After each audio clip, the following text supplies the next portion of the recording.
Hi Leo, this is Dawn Priolat, and this is your monthly Love Tarot reading. And let me see if I can make some sense of this for you. I've already laid out the cards, and I want to just say before starting, of course, this is a general reading, so um, you may not necessarily feel like all of this is going to apply to you, especially the way that I'm interpreting the cards, because, imagine there are thousands of people watching this. And there are more than one way to interpret the cards. But I do invite you to comment in the comment box below, how this worked out for you.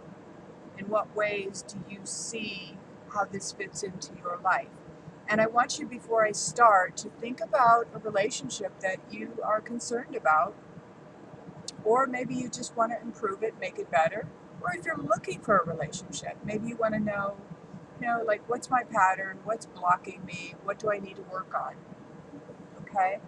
And have a question ready, because the final outcome card can serve as the answer to that question if you put that as your intention. Okay? So I'm going to just go ahead and start right in the center of the cards. I use the Viking cards, and this one came out in the reverse. It's the Solstice Cairn. It's card number 4. It's the Light of Life. In numerology, the number 4 is kind of like the foundation for everything. It's the foundation of your life. So the Solstice Cairn, Light of Your Life, since it did come up in the reverse, I'm going to go ahead and read from the book what it says about this card in the reverse. So, although the Solstice Cairn is present in your spread today, you cannot visualize any light in your own existence. You have surrendered to the darkness and the negative forces. Your own darkness can become so dense that you cannot see the light of life, even when the sun is shining directly on you.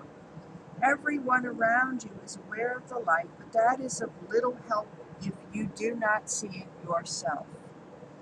Your understanding of the light of life must come from within. If you want to become a spiritual Viking, you must draw back the dark curtains in your own mind so that the light can reach you. Doing so does not have to be a great effort, but you must be willing to change and ready to open your mind and heart to receive the light of life. The only incentive you need is a positive way of thinking. Okay, so from the sound of it, many of you this month are maybe feeling a bit down, maybe a bit depressed. So let's look at how this is working out with your relationships. And one relationship in particular, because I want you to keep one relationship in mind through this reading. So the first card really represents what you bring into the relationship. And it may have to do with the lessons that you present in the relationship. So the card is the Five of Pentacles.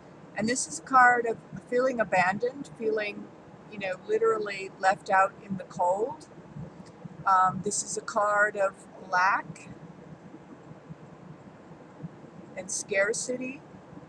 So for me, this is definitely, a sign that right now, in whatever relationship you're in, you're just not feeling really loved right now. You're not feeling nurtured, and you're not feeling that cared for. And what your partner brings to the relationship. This explains why. Because the Queen of Cups, when she is in reverse, now normally Queen of Cups, this is someone who is really, really quite emotionally well balanced, really has her stuff together emotionally. She wears her heart on her sleeve, and very well adjusted emotionally. But because this card came up in the reverse, I'm going to say your partner is showing up in the relationship as wounded. That's the word they just gave me, wounded. Really stuck in the past, stuck in his or her past programming about life, stuck in the old hurts, the childhood wounding. And I drew another card just to get some more clarification, and the card that I drew for clarification was the Seven of Swords, which is kind of a lying, sneaking, cheating card. And so for some of you Leos, this may actually mean that your partner, what they're bringing into the relationship is lying and cheating on you. For some of you, that will be the case. Now, the only way I can say that that's not really total, I mean, there may be something that your partner's keeping from you, okay? It may not necessarily be that they're having an affair or that they're cheating on you. But just, make sure that you're really clear in your communication, and make sure that you ask the right questions, because oftentimes we just make assumptions in relationships and we don't actually ask, oh, by the way, you are single, right? I mean, some of us don't even think we need to ask because it seems like such a strange question to have to ask somebody. Like, of course they're single. They're on a dating site. Why would they be on a dating site if they're not single? Well, many people are. So you need to ask the questions, okay? Because this card is saying that there's something that your partner is not being completely honest and upfront about. And sometimes, sometimes people have this attitude that, you know what, if she doesn't ask, I'm not going to discuss it then. I'll just wait until the subject comes up. And if she never asks me, then I guess she doesn't really care. Many people do have that viewpoint on things. So just be clear. Ask the questions. Now, your emotional future in this relationship. Wow. These two cards, actually, it's really good that these both came up in the reverse, because you've got Eight of Swords, and then right next to it, you've got the Ten of Swords. Both of them, when they're upright, they can be really kind of negative cards. And they're both about mental energy. It's about, watching your thoughts, because your thoughts have had you tied up, and feeling trapped and stuck in your life and in your relationships, they're saying. And the Ten of Swords, when it's upright, well, yeah, this is like the worst of the worst. You've really gone through some crap, okay? But the fact that these two cards did come up in the reverse, that kind of tells me that, this is where you're coming from. And the fact that it's a 10, and an 8, it means, this is what you're still working on. And because the next card I drew was Temperance. So this is where you've been. This is what you've been working on, is getting out of this feeling stuck, getting out of this feeling like a victim. The Ten of Swords is really kind of like a victim card, because it's like, oh my gosh, everybody's always stabbing me in the back. It's kind of that feeling. But Temperance is showing balance. And to me, when I see this card, I always think of, emotional balance, because you've got the water right there at your feet. and you're learning how to balance things. So that's, kind of a positive, more of a positive take on that. I feel like you're really working on those issues, Leo. So now, for your partner, his or her emotional state in the relationship. Five of Swords. Now, this seems to me, this is somebody who, they just said not really in it for the long haul. Or for some of you, this may be just somebody who really avoids a conflict, will walk away whenever there's a conflict and go get drunk. I just heard that. Okay. Now, obviously, that's not true for everyone, but I'm just saying that's what I heard. For some of you, that may be exactly the case. Your partner will just avoid conflict, go get drunk, or go eat something, or whatever their drug of choice is, whether it's food, whether it's pills, whether it's, drinking wine or whatever. This person is done, they don't want to fight. They're kind of an avoidance addict. They avoid their feelings, which goes right along with this Queen of Cups in reverse. Really unbalanced around their feelings. So that's what I'm feeling with this card, is this is an avoidance addict, which means that you would feel, kind of out in the cold. So remember, I told you to kind of have a question in mind for the outcome. So I want you to think about that question now. And the answer, or the outcome, the potential for the relationship, Three of Pentacles. So this is kind of like, I see this as kind of the overall lesson in the relationship.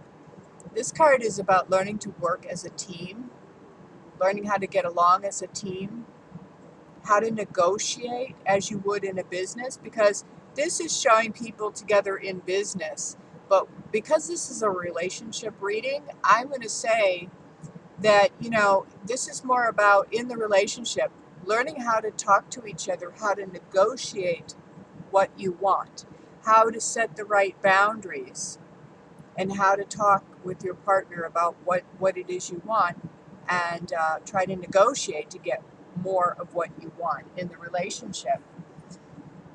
And then I pulled two more cards for clarification, and they were the Six of Pentacles in reverse and the Seven of Pentacles in reverse. And the feeling I got with this, Leo, is that, see, when they're upright, the Six of Pentacles is it's about having balance, a give and take in a relationship. That's how I see it. And then the Seven is about waiting for your harvest to come in. And what I am seeing with this, my interpretation of this, is that because they came in the reverse, there may not be any balance in the relationship, and you're done waiting. It's kind of like, I'm done waiting for, the other person to do their part. I'm done waiting for him or her to change, basically with the Seven of Pentacles. I'm waiting for things, I'm done waiting for things to change or get different, and I'm just going to work on me. I mean, that's the interpretation I'm getting out of this, and actually that's a very positive way to handle things, because relationships all start with you. There's one common denominator in every relationship you're going to have, and it's you. And you're the only one who can change. You're the only one that you can change. But when you do change and you do your inner work, everyone around you will change to the best of their ability at the time. And that's the best, I think, that we can all hope for. And so, Leo, this is your reading for this month. So you've got some things to work on. And your partner certainly also has mental, emotional imbalance to work on. But remember, it's not your job to tell them what they need to do. Okay? In fact, I would look at them and say, every time you find yourself judging your partner and saying, oh, he's so, he's a commitment phobe, or, he's got so many childhood wounds, look at yourself. And when you do EFT tapping or whatever clearing technique you use, take all the judgments and the things that you observe about your partner, and you need to tap on that part of you that's inside of you. For example, if you're saying your partner is a commitment phobic, you are a commitment phobic, because it takes one to know one. It takes one to be able to observe that in somebody else. So work on the parts of you that are actually afraid of commitment, because that's why you actually attracted someone who is also afraid of commitment. Because how does that serve you? Well, if you're afraid of commitment and you attract somebody who's also afraid of commitment, guess what? There isn't going to be one. So you don't have to worry about being in a committed relationship. Therefore, you stay very, very safe. And that's the first job and most important job of your subconscious mind, is to keep you safe. So there are some beliefs that still need to be worked on. And some EFT tapping would be very good for that, for letting go of that stuff. So, please contact me if you need to, if you need a more specific reading. There's a link below in the description box. Also, if you need to do some tapping sessions because of this stuff that you're working on, please feel free, go to the website at dawnpriolette.com, or you can go to intuitivedawn.net, and you can actually either schedule a tarot reading, or you can schedule a tapping coaching session with me. Okay? So there you have it, Leo. So until next time we meet again, ma salam. That means go with peace.